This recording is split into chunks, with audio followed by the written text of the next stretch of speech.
Il n'existe pas une seule bonne façon de gérer un projet. Zéro. Le PMBOK le dit noir sur blanc. Chaque projet a sa taille, sa complexité, ses enjeux et donc sa propre façon d'être piloté. On appelle ça le tailoring. Et c'est probablement le concept le plus important du PMBOK moderne. Moi c'est Adam, bienvenue sur Adam Mindset. Aujourd'hui on décortique tout ça ensemble. Concrètement, le tailoring, c'est l'art d'adapter les méthodes et les processus de management aux besoins réels du projet.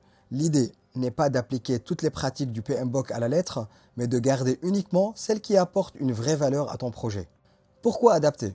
Parce que chaque projet est différent. Un projet de construction, une transformation digitale et une start-up n'ont ni la même taille, ni la même complexité, ni les mêmes risques.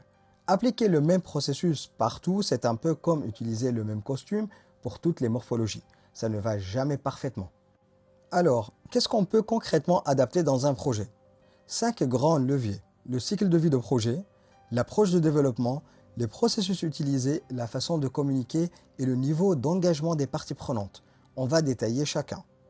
Le premier choix important, c'est l'approche de développement, prédictive quand les exigences sont stables et bien connues à l'avance, adaptative quand il faut itérer face à l'incertitude.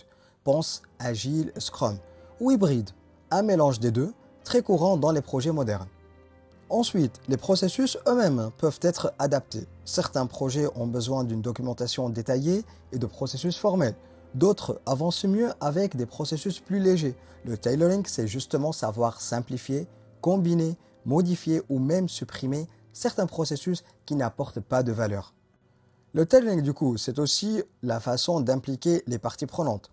Certains projets exigent une communication très formelle, compte rendu, validation écrite. D'autres fonctionnent mieux avec des échanges rapides et collaboratifs. Il n'y a pas de bonne réponse universelle, seulement la réponse adaptée à ton contexte. Le PMBOK propose un vrai processus de tailoring en 4 étapes. On sélectionne d'abord une approche initiale. On l'adapte ensuite à l'organisation, puis au projet lui-même, et enfin on l'améliore en continu. Regardons chaque étape en détail.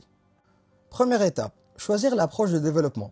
Prédictif, adaptative ou hybride. Ce choix dépend de la stabilité des exigences, du niveau d'incertitude du projet et de la rapidité attendue et du type, bien sûr, de livrable final.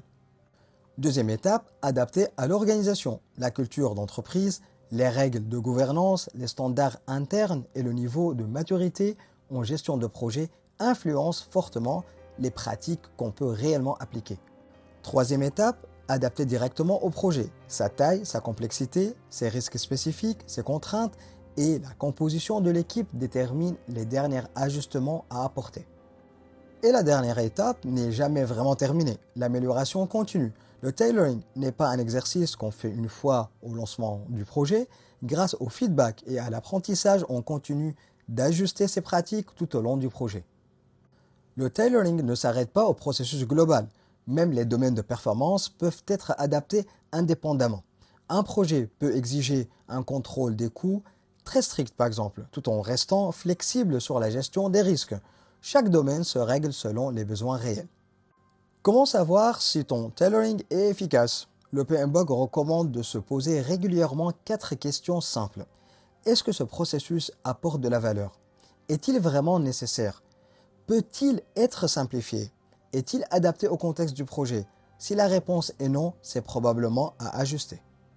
Pour résumer, le tailoring, c'est plus de flexibilité, plus d'efficacité, une meilleure adaptation du contexte et une création de valeur optimisée pour ton projet.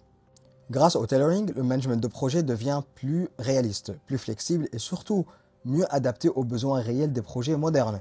Dans la prochaine vidéo, on attaque les modèles, méthodes et les artefacts du PMBOK, les outils concrets que tu vas utiliser au quotidien. Merci d'avoir suivi cette vidéo jusqu'au bout. Si cette explication t'a aidé, abonne-toi pour la suite de la série PMBOK 8. D'ici là, et si vous avez des questions ou remarques, n'hésitez pas à me contacter par mail ou laissez directement vos commentaires en dessous de la vidéo. A très vite pour la suite.